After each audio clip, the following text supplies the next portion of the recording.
So the conventional wisdom is that soul food is coined in the 1960s. It's a time of strong black cultural identity and expression.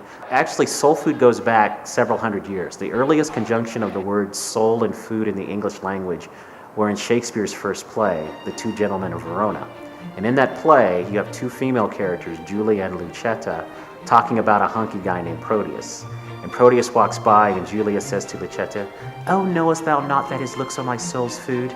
Pity the death that I have pined in by longing for that food so long a time." So we learned some important things, even in the late 16th century. Not unusual for two girlfriends to get together and describe a guy as yummy. And the other thing is that we have Shakespeare, the master of wordplay, playing the tangible off the intangible, and that gets to the heart of the soul concept. But for the next 400 years, soul food had a religious connotation. It meant doing anything to edify your spiritual life, listening to a sermon, singing hymns, studying scripture. And then in the 1940s, it takes a musical turn. You have a group of African-American jazz artists, and they're disgruntled because the white jazz artists are the ones that are getting the best gigs, they're making the most money.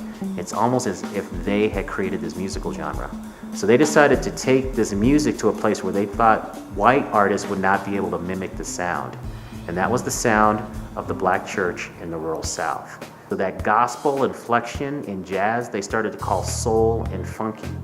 And it just caught on, and soon it got slapped onto other aspects of black culture. So it was soul music, soul brother, soul sister, soul food. Soul is the thing that sticks. What does happen in the 1960s is that soul becomes black and Southern becomes white. And the tragic part of all of this is that Southern food is a truly shared cuisine, but the African American contributions to this cuisine have been obscured. I'm Adrian Miller, the soul food scholar, dropping knowledge like hot biscuits.